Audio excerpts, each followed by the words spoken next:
घोसी में चुनाव चल रहा है और मतदान जारी है। इस वक्त हम घोसी की सबसे बड़ी ग्राम सभा सहरोज ग्राम सभा में मौजूद हैं। वहां पर भी वोटिंग चल रही है और वोट देकर एसके राय जी आए हैं, जो कि समाजवादी पार्टी के उत्तराखंड के कोषाध्यक्ष हैं। उनसे बात करते हैं। सर, क्या माहौल है आपके यहाँ? हमारा बूथ सबसे मजबूत, बड़ी आबादी का गांव है और बड़े मार्जिन से हम यहाँ विन करेंगे। वो 4 को रिजल्ट बताएगा।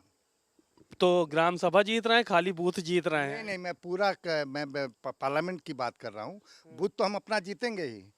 मैंने ये कहा कि सबसे बड़ी आबादी का गांव सबसे बड़ा मार्जिन से जीत के दिखाएगा अपना बूथ। ओम प्रकाश राजभर जी तो बड़े दावे कर रहे हैं कि इस बार आप लोगों को धराशायी कर दिया जाएगा, कुछ बचेगा नहीं। इस तरह की बातें उन्होंने कहा कि कहीं समय आने दीजिए, पता चल जाएगा। 4 को सब पता चल जाएगा। जो दारा सिंह चौहान जी को जो माला पहना के हम लोगों ने विदा किया था घोसी से, वो माला आज भी हम लोग रखे हैं। उतार लिए थे वापस क्या? नहीं नहीं, वो माला सजोई गई थी क्योंकि इनको भी विदाई देना था। तो ये माला पहना के 4 को उनको बाइज्जत यहाँ से विदा कर दिया जाएगा।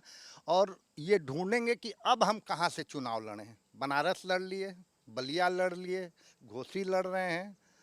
अब इनको अब नया मंथन करना पड़ेगा कि अब हम किस लायक हैं, कहाँ से लड़ें। क्यों, भारतीय जनता पार्टी भी तो उनके साथ सहयोगी दल के रूप में है। यहाँ पे कार्यकर्ता लगे हैं, नेता लगे हैं, सब काम कर रहे हैं, रैलियां हुई हैं। आप इतना आसान कैसे मान रहे ये हैं? मान रहे हैं कि अभी आप लोगों ने पूछा था, मैं देख रहा था इंटरव्यू में, राजभर जी के लड़के जो चुनाव लड़ रहे हैं, पता नहीं क्या नाम है उनका, हाँ? अरविंद राजभर। उनसे प्रेस ने पूछा आप लोगों ने कि आपका लड़ाई किससे है, राजीव राय जी से है या बसपा कैंडिडेट से है? तो बोले हमारी लड़ाई इन लोगों से नहीं है, हमारी लड़ाई शिक्षा के खिलाफ है, स्वास्थ्य के खिलाफ है, बेरोजगारी के खिलाफ है। यानी उनकी लड़ाई खुद बीजेपी से, बीजेपी और वो दोनों खुद ही लड़ रहे हैं। बीजेपी के कार्यकर्ता चलिए हमारे बूथ पर दिखा दें, वोट दे के आ रहे हैं सपा को। बीजेपी के लोग, बीजेपी के जो भूमिहार वोटर हैं, हमसे आके बता रहे हैं सत्येंद्र भाई इस बार मैंने वोट दिया है। ये स्थिति है। तोड़ लिया क्या आप लोगों ने भी? जैसे ओम प्रकाश राजभर जी कहते हैं कि सेटिंग कर लिया है, सेटिंग हो गई, तो यहाँ भी आप लोग भी सेटिंग सब कर लिए क्या? किससे सेटिंग कर ली? भाजपा के कार्यकर्ताओं से वोट डलवाने के लिए अपने पक्ष में? नहीं, भाजपा के कर्ताओं से कोई सेटिंग नहीं की। भाजपा होता क्या है, जब कोई नालायक बेटा होता है तो गार्जियन भी उसको घर से निकाल देता है। तो कैंडिडेट ऐसा उनका है कि वो खुद तृप्त है उनसे। चलिए ठीक है। हमारे साथ मुख्तार अंसारी साहब जब विधायक हुआ करते थे, उनके प्रतिनिधि भी हैं यहाँ पर मौजूद हैं। उनसे भी सर आपका भी यही गांव है? जी, हमारा भी यही गांव है। तो क्या स्थिति लग रही है? समाजवादी पार्टी कितना जहाँ यहाँ पर गेन कर पा रही है? अब गेन करेगी, फर्स्ट तो नहीं आएगी, सेकंड पर गांव पर रहेगी।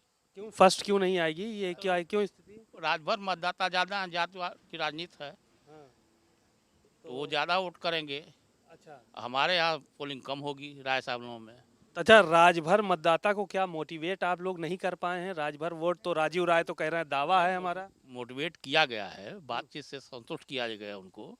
लेकिन जानते हैं कि राजनीति जो है सब इसी तरह चल रही है ना, जातिवाद की राजनीति हो रही है। जात के पक्ष में अधिकतर बोल रहे हैं सब कि नहीं, हम अपनी बिरादरी को वोट करेंगे। अच्छा, आप ये लोकसभा जीतेंगे कि नहीं, कि यहाँ भी? फाइनल है, लोकसभा को हारना कोई नहीं हारेगा, लोकसभा जीत जाएंगे हम लोग। लोकसभा जीत जाएंगे। कौन कौन सी बिरादरी का वोट मिल रहा है? अरे यादव को मिल रहा है, मुसलमान का मिल रहा है, राय साहब को मिल रहा है, कुहार का मिल रहा है, लोहार का मिल रहा है, मौर्या का मिल रहा है, धोबी का मिल रहा है, हर जात का वोट मिल रहा है। चमार का भी मिल रहा है 25-30% वोट।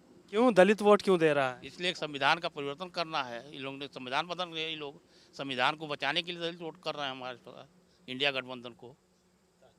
चलिए ठीक है। तो जीत के दावे बड़े हैं और साफ तौर पर इन लोगों का यही कहना है कि एक बड़ी जीत यहाँ से राजीव राय की होने जा रही है। बहरहाल परिणाम 4 तारीख को बताएंगे। कैमरामैन अरविंद के साथ सीमा नकवी, भारत समाचार, मऊ।